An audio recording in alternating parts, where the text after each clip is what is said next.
ഡൽഹി നിയമസഭാ തെരഞ്ഞെടുപ്പ് നടക്കാനിരിക്കെ പൂർവാഞ്ചൽ വിഷയത്തിൽ രാഷ്ട്രീയ പോര് മുറുകുന്നു. പൂർവാഞ്ചലിലെ ജനങ്ങളെ കെജ്രിവാൾ അപമാനിച്ചുവെന്നാരോപിച്ച് കെജ്രിവാളിന്റെ വസതിയിലേക്ക് BJP ഇപ്പോൾ പ്രതിഷേധിക്കുകയാണ്.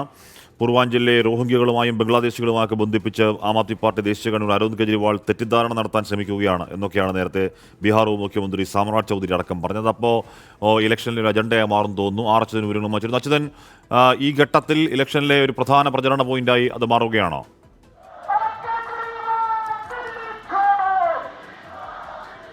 ഹാഷ്മി, ആദ്യഘട്ട പ്രചരണത്തിൽ മുഖ്യമന്ത്രിയുടെ ഔദ്യോഗിക വസതി മോടി പിടിപ്പിച്ചതും മറ്റ് വിഷയങ്ങളുമാണ് ചർച്ച ചെയ്യാനെങ്കിൽ ഇപ്പോൾ BJP ഉയർത്തിക്കൊണ്ടുവരുന്ന ഒരു പ്രചരണ വിഷയമാണ് ഈ പൂർവാഞ്ചലിലെ ജനങ്ങളെ കേജ്രിവാൾ അപമാനിച്ചു എന്നുള്ളത്. കേജ്രിവാൾ നടത്തിയ പരാമർശം BJP ബീഹാറിൽ നിന്നും UP യിൽ നിന്നുമുള്ള ആളുകളെ ഇവിടേക്ക് വോട്ടർ ലിസ്റ്റിൽ ഉൾപ്പെടുത്തുന്നു എന്നൊരു ആരോപണം ഉന്നയിച്ചിരുന്നു. അന്ന് തെരഞ്ഞെടുപ്പ് കമ്മീഷനുമായി കൂടിക്കാഴ്ച നടത്തിയ ശേഷം ആ ആരോപണങ്ങളാണ് ഇപ്പോൾ BJP പ്രചരണ വിഷയമായി മാറ്റിയിരിക്കുന്നത്. അതായത് പൂർവാഞ്ചലിലെ ആളുകളെ ഈ പറഞ്ഞതുപോലെ അപമാനിക്കുന്ന അവരുടെ ഒരു നിലപാടാണ് കാണാൻ കഴിഞ്ഞത്.